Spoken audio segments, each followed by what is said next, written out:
नमस्कार। अमन study point में एक बार फिर से आप लोगों का हार्दिक स्वागत है। क्विक रिवीजन सीरीज लगातार चल रही है। आज ये उसका 12वां वीडियो है। शुरुआत करते हैं। आज हम लोग इसमें विजयनगर और बहमनी साम्राज्य के बारे में पढ़ेंगे। उससे पहले अगर आप लोग वार्षिक करंट अफेयर्स 2021 पूरे एक साल की PDF लेना चाहते हैं या सामान्य अध्ययन, हिंदी, गणित सबकी UP PCS प्री 2021 परीक्षा के लिए, RO ARO परीक्षा के लिए, प्री और मेंस दोनों के लिए, प्लस UP SSC के किसी भी एग्ज़ाम की तैयारी कर रहे हो, UP टीचर के एग्ज़ाम की तैयारी कर रहे हो, तो उन सभी के नोट्स हमारे चैनल पर उपलब्ध हैं।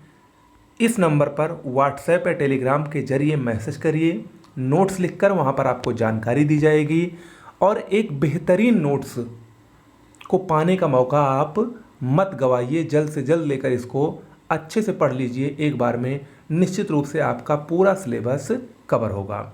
चलिए शुरुआत करते हैं। विजयनगर और बहमनी साम्राज्य। हमने आपको जब दिल्ली सल्तनत में तुगलक वंश के बारे में पढ़ाया था तो उसमें मोहम्मद बिन तुगलक के काल में ही मैंने आपको बताया था कि मोहम्मद बिन तुगलक के काल में ही विजयनगर और बहमनी साम्राज्य ने अपने आप को स्वतंत्र घोषित कर लिया था। तो उसी दोनों साम्राज्य के बारे में हम लोग यहाँ पर पढ़ेंगे। विजयनगर साम्राज्य के संस्थापक हरिहर व बुक्का थे। हरिहर और बुक्का नामक दो भाइयों ने विजयनगर साम्राज्य की स्थापना कब की थी? 1336 में की थी। इसको नोट डाउन कर लीजिए, इंपॉर्टेंट है। 1336 में हरिहर और बुक्का ने विजयनगर साम्राज्य की स्थापना की। ये विजयनगर कहाँ पर स्थित था? तुंगभद्रा नदी के तट पर हम्पी, कर्नाटक में स्थित था। ओके। विजयनगर साम्राज्य की राजभाषा तेलुगु थी। विजयनगर में एक के बाद एक 4 वंशों ने क्रमशः शासन किया।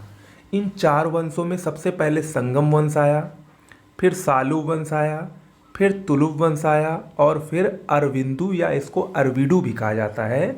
अरविंदु या अरविडु वंश की स्थापना हुई। तो कुल मिला के विजयनगर साम्राज्य के अंतर्गत कुल 4 प्रमुख वंशों ने शासन किया।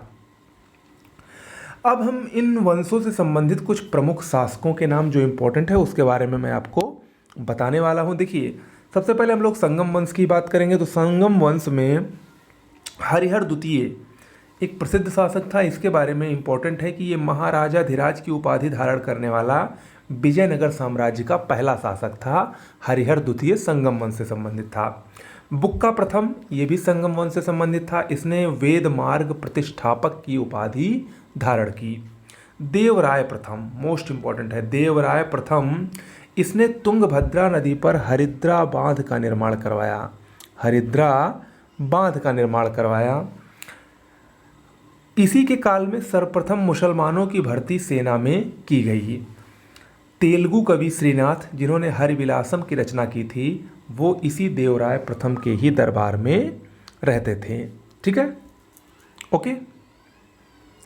देवराय द्वितीय ने गजबेटकर की उपाधि धारण की थी। विरूपाक्ष द्वितीय ये संगम वंश का अंतिम शासक था। विरूपाक्ष द्वितीय संगम वंश का अंतिम शासक था। इसके बाद हम आते हैं अगले वंश की तरफ, तुलुव वंश। तुलुव वंश में और पूरे विजयनगर साम्राज्य का सबसे प्रसिद्ध, सबसे महान, सबसे महत्वपूर्ण शासक कृष्णदेव राय था। कृष्णदेव राय विजयनगर साम्राज्य का सबसे महान शासक था। ये तुलुव वंश से संबंधित था। किस वंश से? तुलुव वंश से संबंधित था। इसकी उपाधियां अभिनव भोज, आंध्र भोज, यमन राज स्थापनाचार्य थी। इसने हजारा और विट्ठल स्वामी मंदिर का निर्माण करवाया था। अष्टदिग्गज यानी जो 8 तेलुगु विद्वान थे वो इसी के दरबार में रहते थे, जिसमें कवि पेद्दन भी थे, जो कि इन अष्टदिग्गजों में सर्वश्रेष्ठ थे। इनको तेलुगु कविता का पितामह भी कहा जाता है। पेद्दन इंपॉर्टेंट है। कृष्णदेव राय ने खुद भी जाम्बवती कल्याणम की रचना संस्कृत में की, जबकि अमुक्त माल्यदा नामक ग्रंथ की रचना इसने तेलुगु में की थी। ओके, ये कृष्णदेव राय के बारे में कुछ महत्वपूर्ण जानकारियां हैं। विजयनगर साम्राज्य के अंतर्गत ही 1565 में एक बहुत ही प्रसिद्ध युद्ध लड़ा गया, जिसका नाम था तालीकोटा या राक्षसी तंगड़ी का युद्ध। ये कई बार आया है। तालीकोटा या राक्षसी तंगड़ी का युद्ध 1565 ईस्वी में विजयनगर साम्राज्य और अहमदाबाद, बीजापुर, गोलकुंडा, बीदर की संयुक्त सेना के बीच में हुआ था। ओके। विजयनगर साम्राज्य की अगर हम प्रशासनिक व्यवस्था की बात करें तो सबसे महत्वपूर्ण व्यवस्था उस समय आयंकार और नायंकार व्यवस्था थी।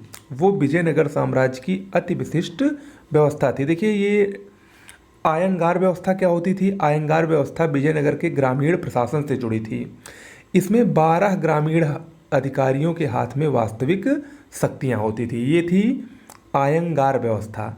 जबकि नायंकार व्यवस्था ये मुख्य रूप से वो व्यवस्था थी जिसमें सैनिक सेवा के बदले अमर नायकों को भूमि दी जाती थी। ठीक है।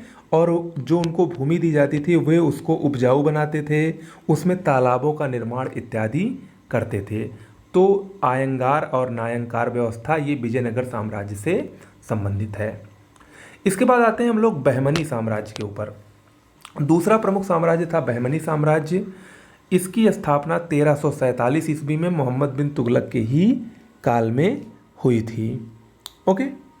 इसके संस्थापक हसन गंगू थे। हसन गंगू ने अलाउद्दीन बहमन शाह के नाम से बहमनी साम्राज्य की स्थापना की। बहमनी शासक हुमायूं एक बहुत ही प्रसिद्ध शासक था। हुमायूं बहमनी शासक था। इसको दक्षिण का नीरो कहा जाता है। कालांतर में बहमनी साम्राज्य का विभाजन 5 राज्यों में हो गया और इन 5 राज्यों ने अपने अलग अलग राजवंशों की स्थापना की।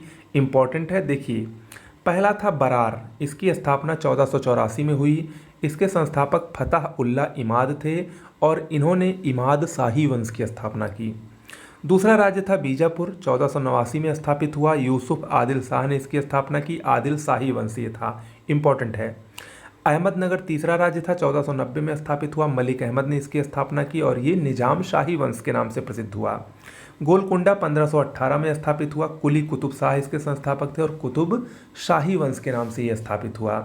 जबकि बीदर इसका 5वां राज्य था। 1526 में अमीर अली बरीद ने इसकी स्थापना की और ये बरीद शाही वंश के नाम से फेमस हुआ। ओके। बात करते हैं अली आदिल शाह द्वितीय। ये बीजापुर के आदिल शाही वंश का एक योग्यतम शासक था। मोस्ट इंपॉर्टेंट है। इसको जगत गुरु और अबला बाबा की उपाधि प्रदान की गई थी। इसी वंश के यानी आदिल शाही वंश के मोहम्मद आदिल शाह ने बीजापुर के प्रसिद्ध गोल गुंबद का निर्माण करवाया था। और ये गोल गुंबद क्या है? आदिल शाह का मकबरा है। कई बार पूछा गया है, याद रखिएगा। इसके अलावा कुछ छोटे छोटे वंश को देख लेते हैं। यादव वंश। यादव वंश की राजधानी देवगिरी थी। इसका बहुत ही प्रसिद्ध शासक रामचंद्र यादव था, इंपॉर्टेंट है। होयसल वंश, इसकी राजधानी द्वार समुद्र थी जो कि कर्नाटक में स्थित है। काकतीय वंश, इसकी राजधानी वारंगल थी और इसमें रुद्रांबा देवी एक शासिका थी जो कि प्रथम महिला शासिका काकतीय वंश की कही जाती है, इंपॉर्टेंट है। जैनुल आबदीन। जैनुल आबदीन को कश्मीर का अकबर कहा जाता है और इसने जजिया कर की समाप्ति भी की थी। ओके।